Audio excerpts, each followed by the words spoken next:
15वां सर्ग। ऋषि श्रृंग द्वारा राजा दशरथ के पुत्रेष्टि यज्ञ का आरंभ। देवताओं की प्रार्थना से ब्रह्मा जी का रावण के वध का उपाय ढूंढ निकालना तथा भगवान विष्णु का देवताओं को आश्वासन देना। महात्मा ऋषि श्रृंग बड़े मेधावी और वेदों के ज्ञाता थे। उन्होंने थोड़ी देर तक ध्यान लगाकर अपने भावी कर्तव्य का निश्चय किया। फिर ध्यान से विरत हो वे राजा से इस प्रकार बोले, महाराज, मैं आपको पुत्र की प्राप्ति कराने के लिए अर्थवेद के मंत्रों से पुत्रेष्टि नामक यज्ञ करूंगा। वेदोक्त विधि के अनुसार अनुष्ठान करने पर वह यज्ञ अवश्य सफल होगा।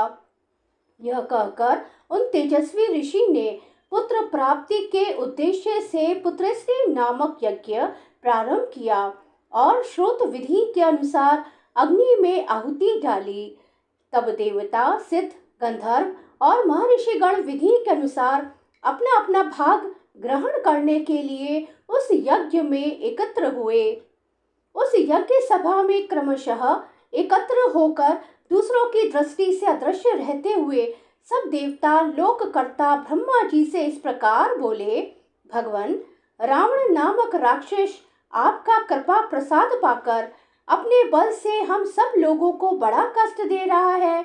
हम में इतनी शक्ति नहीं है कि अपने पराक्रम से उसको दबा सके। प्रभु, आपने प्रसन्न होकर उसे वर दे दिया है।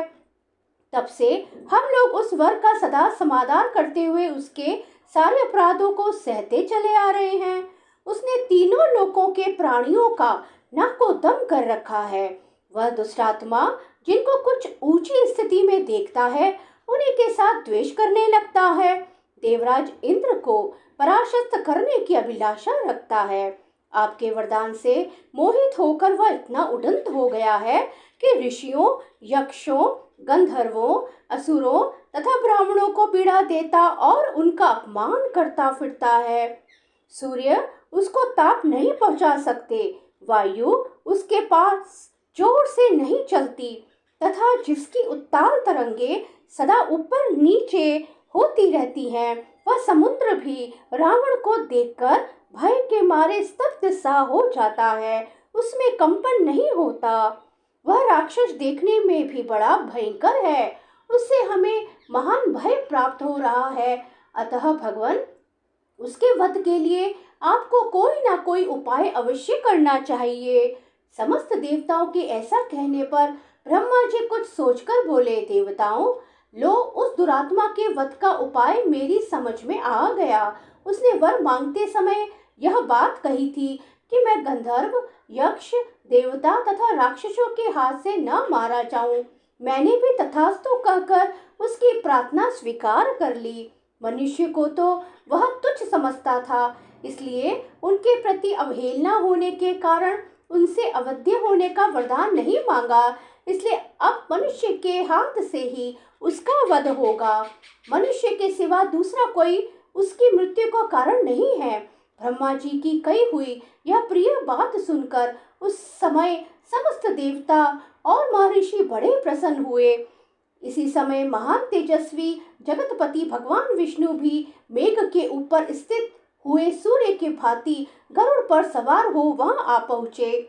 उनके शरीर पर पीतांबर और हाथों में शंख, चक्र एवं गदा आदि आयुध शोभा पा रहे थे। उनकी दोनों भुजाओं में तपाए हुए सुवर्ण के बने केयूर प्रकाशित हो रहे थे। उस समय संपूर्ण देवताओं ने उनकी वंदना की और वे ब्रह्मा जी से मिलकर सावधानी के साथ सभा में विराजमान हो गए।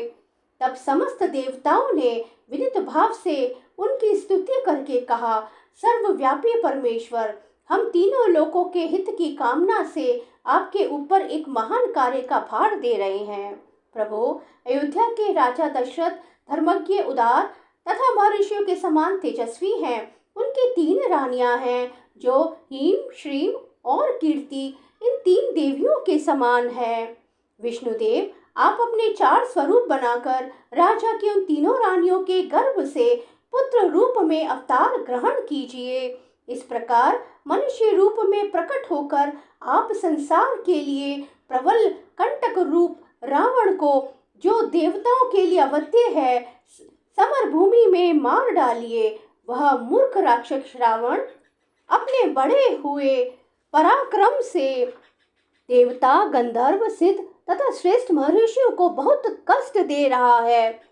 उस रौद्र निशाचर ने ऋषियों को तथा नंदन वन में क्रीड़ा करने वाले गंधर्वों और अप्सराओं को भी स्वर्ग से भूमि पर गिरा दिया है। इसलिए मुनियों सहित हम सब सिद्ध, गंधर्व, यक्ष तथा देवता उसके वध के लिए आपकी शरण में आए हैं। शत्रुओं को संताप देने वाले देव, आप ही हम सब लोगों की परम गति हैं। अतः इन देवद्रोही का वध करने के लिए आप मनुष्य लोक में अवतार लेने का निश्चय कीजिए। उनके द्वारा इस प्रकार स्तुति करने पर सर्वलोक वंदित देव प्रवर देवादिदेव भगवान विष्णु ने वहां एकत्र हुए उन समस्त ब्रह्मा आदि धर्मपरायण देवताओं से कहा, देवगण, तुम्हारा कल्याण हो, तुम भय को त्याग दो। मैं तुम्हारा हित करने के लिए रावण को पुत्र, पौत्र, अमात्य, मंत्री और बंधु बांधवों सहित युद्ध में मार डालूंगा। देवताओं तथा ऋषियों को भय देने वाले उस क्रूर एवं दुर्धर्ष राक्षस का नाश करके मैं 11,000 वर्षों तक इस पृथ्वी का पालन करता हुआ मनुष्य लोक में निवास करूंगा। देवताओं को ऐसा वर देकर मनस्वी भगवान विष्णु ने मनुष्य लोक में पहले अपनी जन्मभूमि के संबंध में विचार किया।